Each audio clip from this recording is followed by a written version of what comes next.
tournament of the meta. I believe it was Series 6 at the time, where it was that restricted, not restricted, but the top 10 Pokemon banned. And so that was a really interesting way to see how the meta was evolving for a tournament that was specifically starting in a new series. And we'll be able to see that again today as well, with a lot of these Series 12 teams kind of coming up and seeing how these players are team building, whether it be with each other, whether it be with friends outside of the Hatterene tournament itself, whether they're exactly what combinations are going to be coming up. And here we go. We're going to be able to see right out of the gate, we're going to have Kyogre, Calyrex, Ice Rider, Amoonguss, Thundurus, Incineroar, and Mimikyu. And then on the opposite side here for Bees, we will be seeing Whimsicott, Calyrex, Shadow Rider, Regigigas, Weezing, Zacian, and Thundurus as well.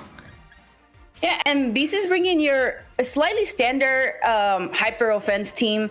I believe this might be having the second place Limitless team, because it looks very similar. Regigigas Weezing is such a strong mode because you have to respect it with neutralizing gas, but also Whimsicott and Zacian, or even Whimsicott Calyrex, right? Like you actually have a very offensive, very strong different leads that Ray's LadyDelTaco is gonna have to try to guess. Calyrex Eyes, and Mimikyu is your standard trick. It's a popular Trick Room version. A little surprised to see that the Kyogre is actually not leftovers. Usually this combination is a Calm Mind Kyogre.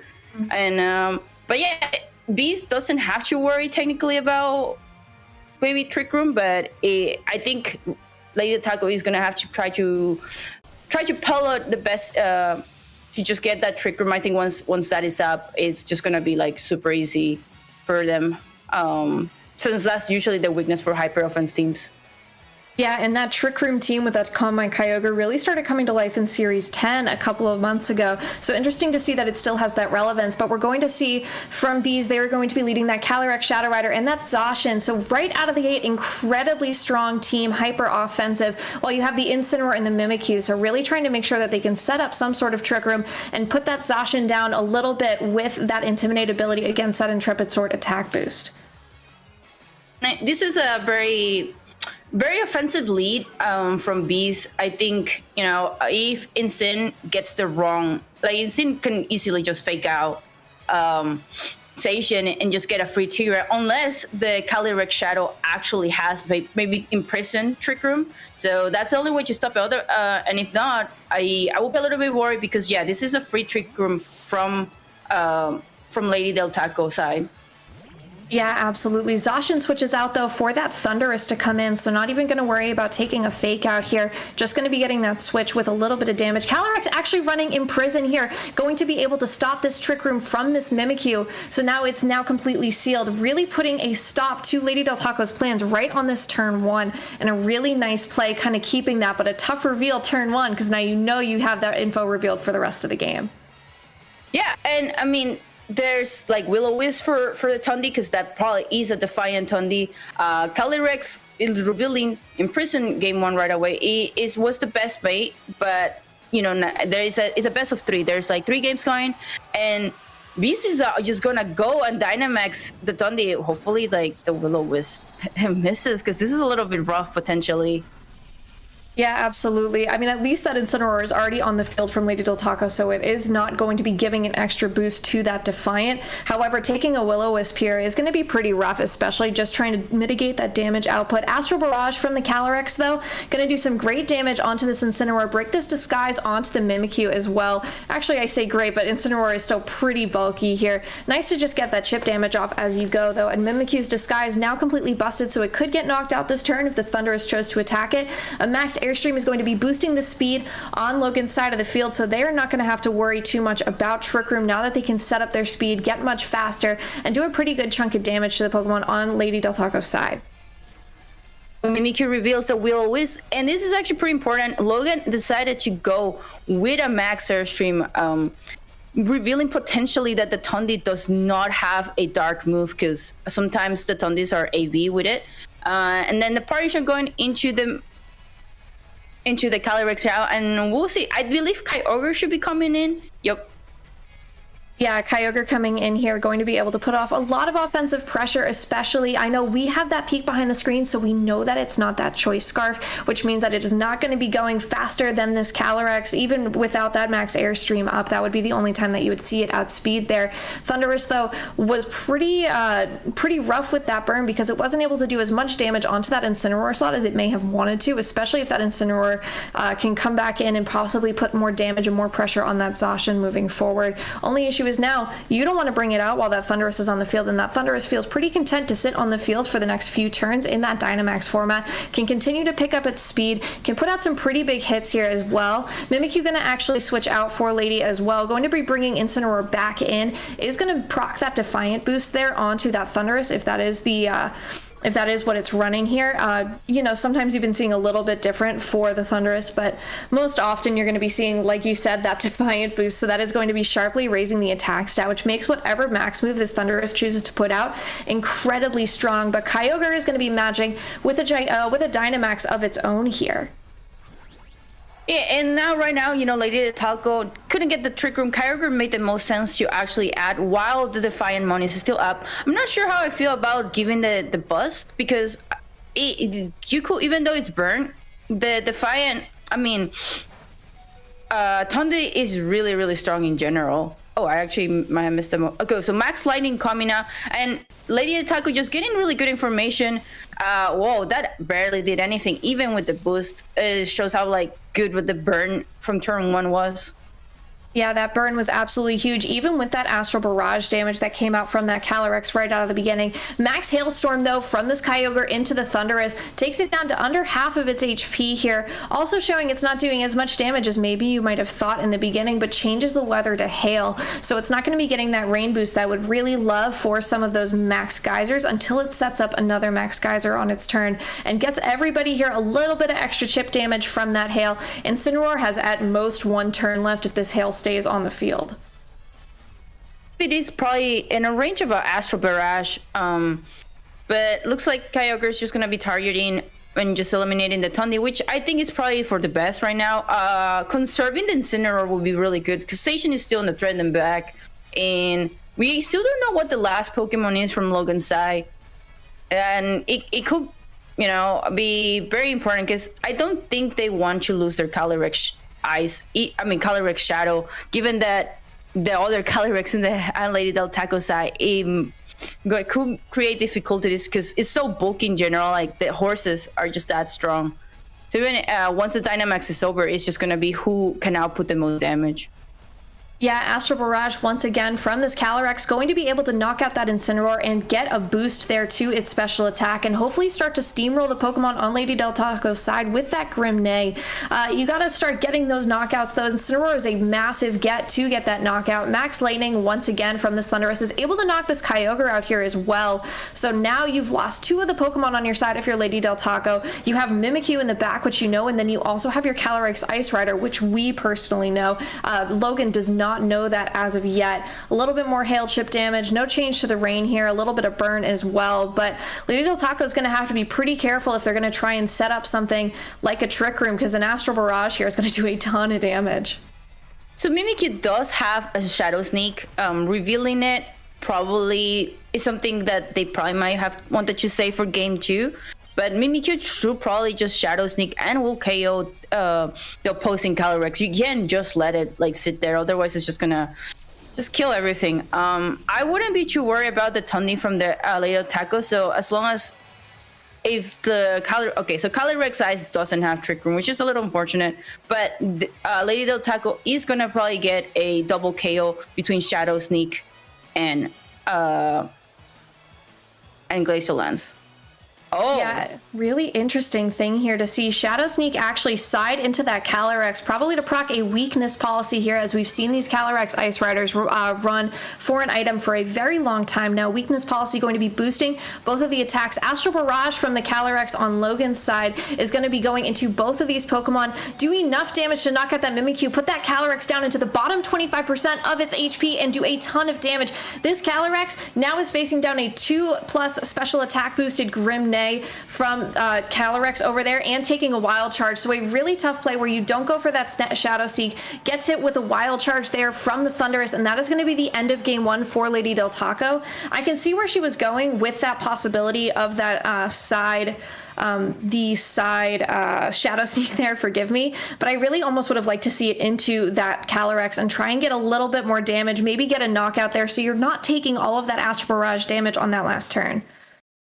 Absolutely. I think Logan actually ended up getting a lot of information from LadyDelTaco too. And it's going to be very important for week 2. You wanted to save the weakness policy.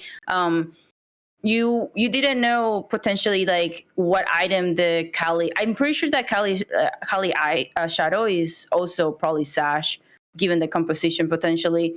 But in general, like a lot of information was traded, and I think LadyDelTaco could have saved some of that, just to see like what was the 4th Pokemon that was brought. If Logan decided to reveal it. Yeah, and I think it's really interesting there as well, because we know that there is no Trick Room on that Calyrex Ice, but Logan, they do not know that as of right now. So that's a really interesting piece to hide, at least that you know that they don't know. Of course, this is really Pokemon, right? We're starting these mind games right in round 1. But if you're looking at it from Logan's perspective, you already know the move on that Mimikyu, that Shadow Sneak, that they're not afraid. Lady is not afraid to hit her own Pokemon, proc that weakness policy. Even at the end, you saw how much damage that did as well. So it's a pretty standard piece of information to have, because you say, oh, if my Pokemon can do 75% of the HP to that Calyrex with one move, if I let Mimikyu get that Shadow Sneak, then I can be able to knock it out before it can even go. Because Calyrex is one of the slowest Pokemon here in this format. It doesn't like to go terribly fast, but it does love to get strong in Trick Room, and it is a really nice Dynamax option as well for Lady if she's able to capitalize on it. You really have to worry, though. I think her lead was really prepping for something like that Wheezing, which could be something that maybe I could see coming this game to try and put a little bit more pressure onto these Pokemon, especially maybe stop something like that Intimidate coming round 1 and getting that Regigigas to be an absolute threat early out of the gate. So I really like the adjustment that LadyDelTaco did for this. And Beast, yeah, probably could potentially start with the Regigigas we've seen, but instead goes for another really strong link for this team. Tundi, Calyrex Shadow is really, really scary. So probably I expect both of them to be Dynamaxing and start playing the Battle of the Stream. Speed control is so important, especially even more in this S12 as I've been playing. So you want to make sure to be matching those fly. Oh, and there is a Max Darkness from Calyrex Shadow. Okay, so this actually would be very interesting from LadyDelTaco. Yeah, it could be really interesting this turn. I love the offensive pressure that Lady has begun to put on right in turn 1. Not going for that Trick Room, knowing that that Calyrex can run that Imprison, and you're probably going to see it in a lead for game 2, especially if you're trying to put that Trick Room out again. The max choice last game for Lady was that Kyogre, so you immediately put the pressure on there. But you know that that Thunderous can also go for that Dynamax and get that speed up, while Kyogre is pretty content to just start firing off some water spouts if it has to, especially while it's at full HP. We're going to see Logan's Pokemon hit that Dynamax first, though. So this is going to show which is the fastest of the Pokemon on the field. If it's that Calyrex going first, then it is not. It's going to be that Thunderous. So this Thunderous is showing to be the faster if the opposing Thunderous went for the Dynamax. If it's the Kyogre, then you also know as well. Nice to kind of just be able to pay attention to who is Dynamaxing here from both sides. But a really strong offensive turn 1 in comparison to what we saw on that last game, where the turn 1 was a little bit more slower, a little bit more positional, and a lot more information gained right there. But Logan showing that they have the faster Thunderous, at least in Dynamax. Yeah, it could potentially be a speed tie, because usually both Tundis usually don't have much of a change. But Calyrex Shadow being the fastest gets good damage into Kyogre and Tundi. Okay, so it was a speed tie? Yes. This was a speed, and this is actually pretty huge. Oh. So the Sash got revealed here. That is a ton of damage from a Max Darkness on a Thundurus. A really nice piece of information to reveal early on. Drops the special defense of both of those Pokemon. Does get that Defiant boost, though, on the opposing Thundurus.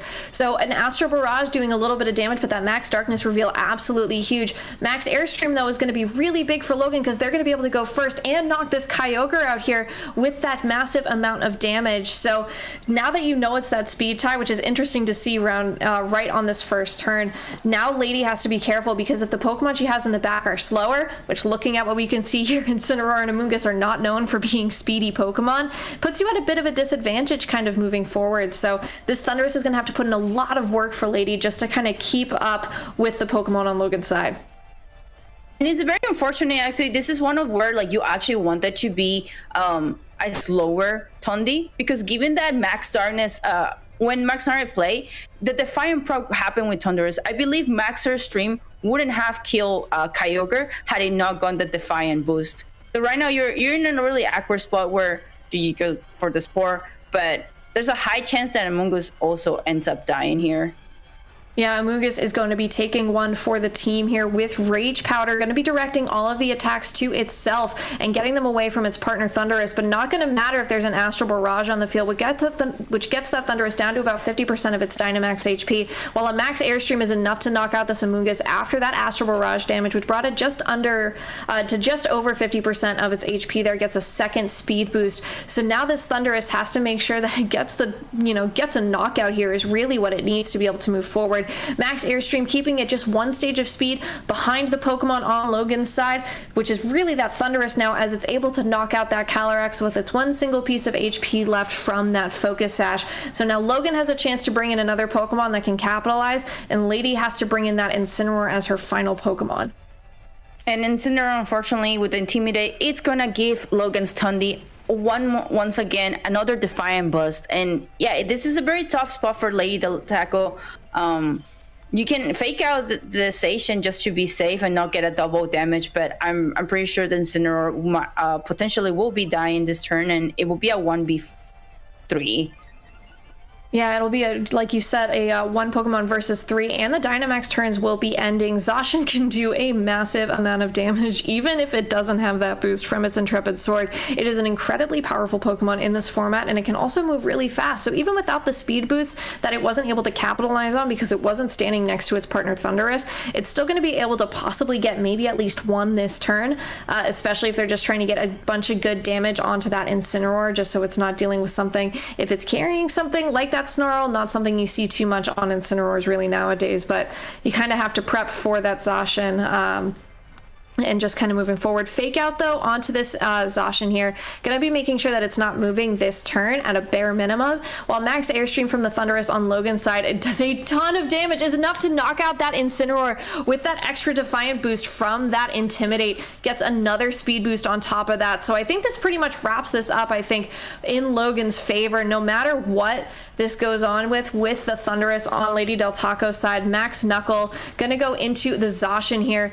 Does not do enough damage. It really needed to do a lot more, even with this attack boost that it's really gonna like having. It's not gonna be anywhere near as powerful.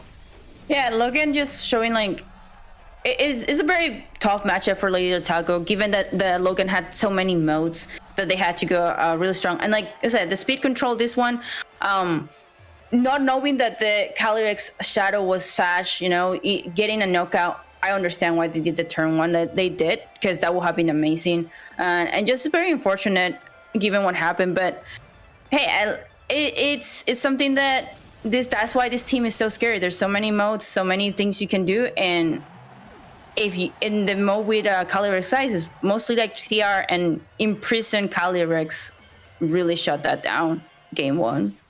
Yeah, Imprison Calyrex put on a ton of pressure, and being able to lead it both games